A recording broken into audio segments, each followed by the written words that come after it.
Vega to'plamidan aralashmalar mavzusini masalalarni birma-bir ko'rib berishga harakat qilaman, ko'rib tahlil qilib boramiz. Boshladik.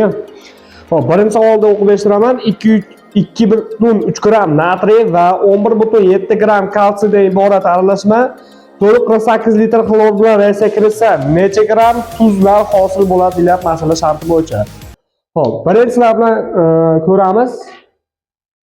Masalani bir quyidagi reaksiya boradi. Ya'ni natriyga xlor beradigan bo'lsak, natriy metalliga. Natijada birikish reaksiyasi boradi. Natriy xlor, ya'ni osh tuzini hosil qiladi. Reaksiyani tenglash uchun xlordan ikkita bo'lgani uchun natriy yoniga 2 qo'yib olaman. Natriy xlorni yoniga 2 qo'yib olaman va natriydan ikkita bo'lgani uchun natriy metalni yoniga 2 qo'yib olaman. Reaksiyani teng bo'ladi. Endi mana shu jarayonda kaliy ham reaksiya kirishyapti xlor bilan. Kaliy xlor bilan reaksiya kirishganda natijada kaliy xloridni hosil qiladi. Reaksiyani tenglayman, xlordan ikkita, demak kaliy xlorni yoniga 2 qo'yib olaman. Va kaliyni ikkita olib ketdi, kaliyni yoniga 2 qo'ysam reaksiyamiz teng. Endi masalan shart bo'yicha 4,8 litr xlor bilan reaksiya kirish deyapti. Miqdorga o'tib olaman. Ya'ni 4,48 litr xlorni bo'laman 22,4 litr normal sharoitga, ya'ni har qanday gazda 1 mol normal sharoitda 22,4 litrni egallaydi. Natijada 0,2 mol bo'ladi xlor. Demak, aralashmaga 0,2 mol xlor sarflangan desak to'g'ri bo'ladi. Endi e'tibor beramiz. Masalan, shart bo'yicha mana uni 2,3 gram degan, kaliy desa 11,7 gram bergan. Xo'p, natriy metaldan ikkita turibdi, demak, ikkitasining massasi 46, bittasining massasi 23 gram. 46 gramdan 1 mol xlor natijada 58,5 ni 2 ga ko'paytirsa 117 gram natriy xlor, ya'ni osh tuzi hosil bo'lyapti. Endi 2,3 gram bergan. 2,3 gramdan qancha xlorligini topadigan bo'lsak, 2,3 ta 1 ga ko'paytirib 46 ga bo'lsak 0,05 mol xlor sarflangan, 2,3 ta 117 ga ko'paytirib 46 ga bo'ladigan bo'lsak, natijada 5,85 gram osh tuzi hosil bo'lgan. Endi e'tibor beramiz, bizda jami 0,2 mol xlor sarflanganligi. Bundan 0,05 mol natriy uchun sarflanibdi. 0,2 dan 0,05 ta ayiradigan bo'lsak, qolgan, mana yozib qo'yaman, natriy xlor sarflanganligi 0,2 mol edi. Bundan 0,05 mol xlor uchun sarflansa, qolgan 0,15 kaliy uchun ortib qoladi. Demak, 0,15 mol ko'rishni yozib olaman. Endi hurmatli abituriyentlar qaranglar. 11,7 gram kaliyga 0,15 mol xlor sarflangan. Xo'p, kamidan ketamiz, miqdori kamidan ketamiz, chunki ko'pi ortib qoladi doim. Xo'p, 39 ni ikkitasi 78 gram. Mana buni reaksiya tenglaganimizda 1 tushgan, demak 1 mol deb hisoblasak bo'laveradi. Xo'p, 11,7 ni 78 ga bo'lsangiz ham 0,15, 0,15 1 ga bo'lsangiz ham 0,15 mol bo'ladi. Demak, ikkalasidan ham ketsak bo'ladi. Xo'p, 1 mol xlorga nisbatan o'lchaydigan bo'lsak, natijada 74,5 gram kaliy xlor 2 ga ko'paytiradigan bo'lsak, kaliy xlorning massasi kelib chiqadi. Misol uchun olaylik 74,5 ko'paygan 2 149 gram. Endi 0,15 molidan necha gram deb kaliy xlorni topamiz. 0,15 ta 149 ga ko'paytirib turib 1 ga bo'ladigan bo'lsak, natijada 22,35 gram kaliy xlorid, ya'ni tuzi hosil bo'ladi. Masalan, shart bo'yicha necha gram tuzlar hosil bo'ldi deyilgan. 5,85 gram natriy xlorga 22,35 gram kaliy xlorid to'g'ri kelyapti degan javobni olamiz. Xo'p, og'iz moryapti demak. Xo'p, demak, birinchi savolning javobi D javobga to'g'ri kelar ekan. Keyingi savolni ko'ramiz. Ikkinchi savolda o'zgaryapti. Tarkibida 608 gram natriy metali va 62,4 gram kaliy tutgan qo'shma mol miqdorida suv bilan reaksiya kirish natijasida hosil bo'lgan gaz massasi so'ralgan. Hop, bular kaliy ham, natriy ham ishqoriy metallar, ya'ni birinchi guruh elementlari hisoblanadi.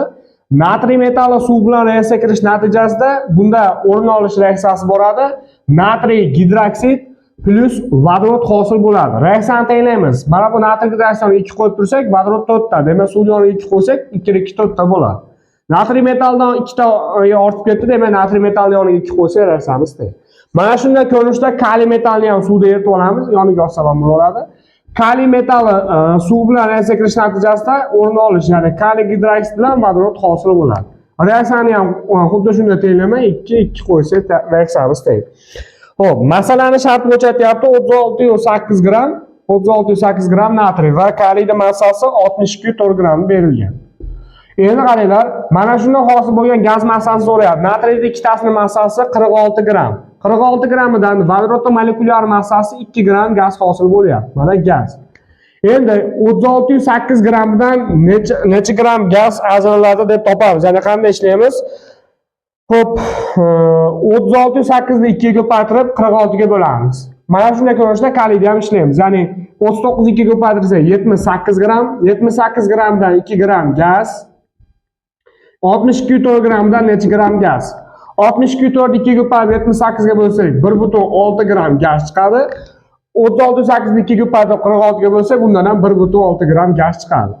Endi jami gazlarning massasini hisoblaymiz. Ya'ni gazimiz bizda vodorod gazi 1,6 gram natriy metallidan plus 1,6 gram kaliy metallidan hosil bo'lgan gazlar. Jami gazlarning massasi 3,2 gramni tashkil etadi. Demak, 3,2 gram degan javobni olishimiz kerak. Xo'p, keyingi savol, demak, javobimiz D javobiga to'g'ri keladi bu ham. Keyingi savolni ko'ramiz. Keyingi savol 3-savolda o'zgaryapti. Uglerod va oltin gugurtdan iborat 10 gram aralashma yondirilganda 25 gram karbonat angidrid va sulfit angidrid aralashmasi hosil bo'lsa, dastlabki aralashmaning foiz tarkibini aniqlang. Xo'p, bu 3-savol. Bizda uglerod ham yonganda karbonat angidridni hosil qilgan reaksiya to'la-to'kis teng. Oltin gugurt yonganda sulfit angidrid, ya'ni oltin gugurt o'rtasini hosil qilgan reaksiyamiz teng.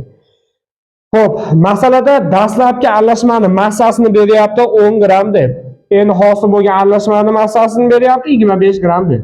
Kelinglar tenglama usuliga, ya'ni kinemolik sistemaga qo'yamiz.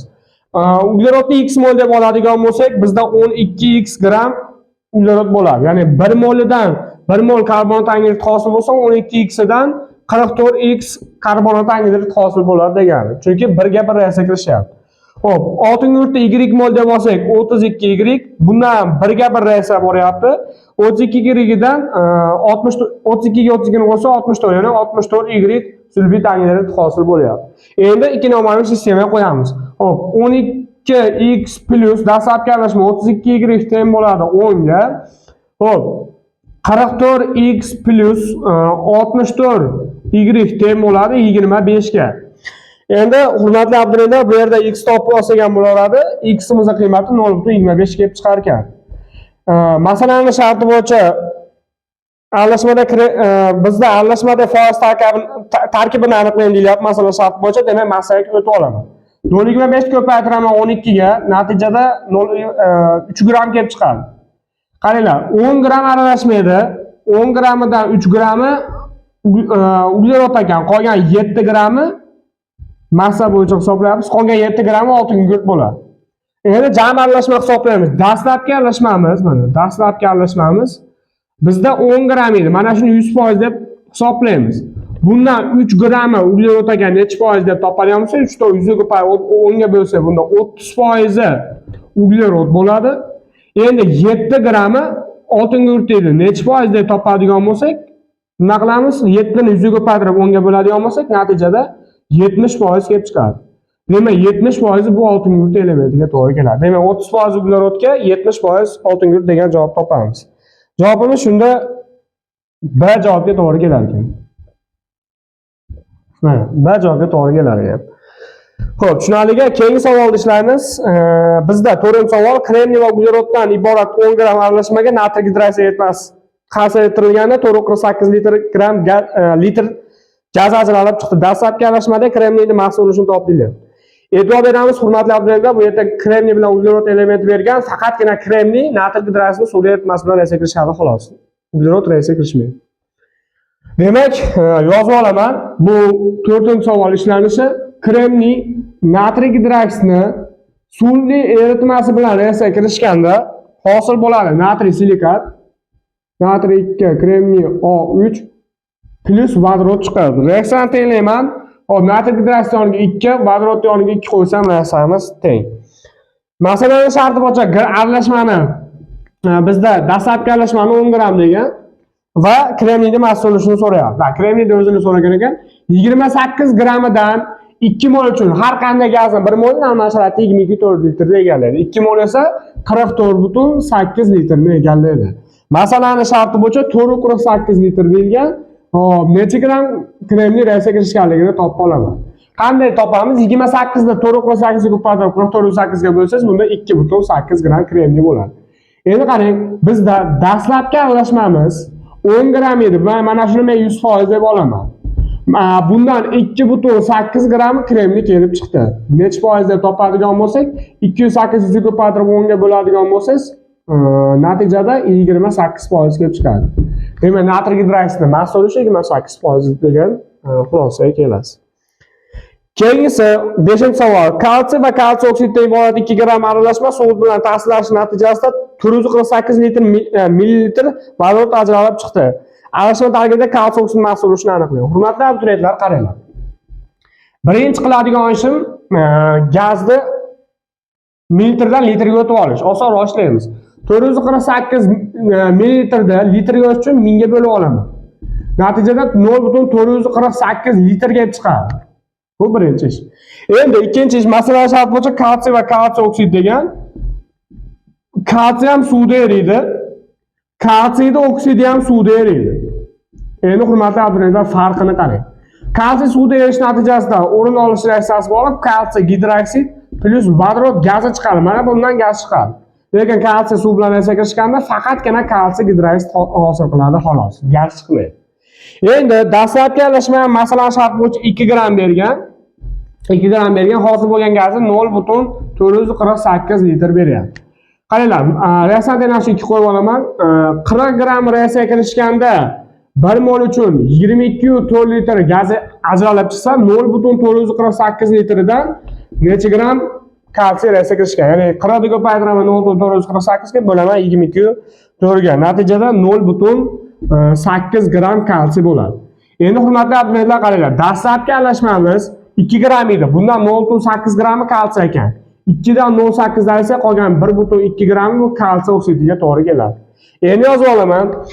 Dastlabki aralashmamiz 2 gram edi. Mana shuni biz 100% deb olamiz. Endi masalan shart bo'yicha kalsiy oksidi mahsulini so'ralgan, kalsiy oksidimiz 1.2 gram tashkil etdi. 1.2 gramda necha foiz kalsiy tashkil etadi mahsul bo'yicha deb hisoblaymiz. Ya'ni 1.2 ni 100 ga ko'paytirib 2 ga bo'ladigan bo'lsa, natijada 60% kelib chiqadi. Demak, 60% degan javobimiz B javobiga to'g'ri kelar ekan. Xo'p, keyingisi 6-savolda mana shu joyga sig'dirishga harakat qilaman. 6-savol ham xuddi shunga o'xshash. Alyumin bilan misli 11.75 gram aralashmasi xlorid kislota bilan ishlov berildi va 672 litr gaz modda olindi. Aralashmada necha foiz alyumin bo'lgan? Hurmatli abituriyentlar, bu yerda masalada berilyapti. Birinchi alyumin, keyin mis. Faqatgina alyumin xlorid kislotada eriydi, xolos, mis erimaydi.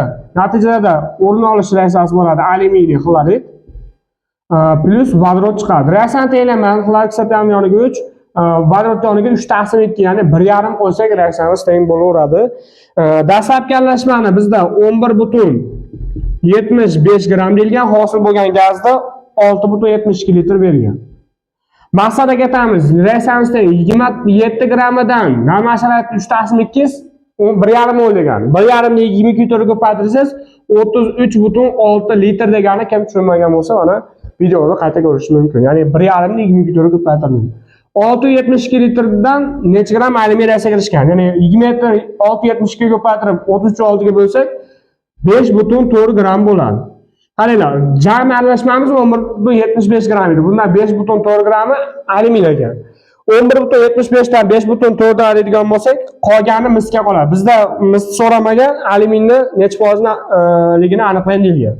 Xo'p, 11.75 gram aralashmani biz 100% deb oladigan bo'lsak, bunda alyuminni foizi 5.4 gram ekan. Necha foizini tashkil etadi deb topamiz.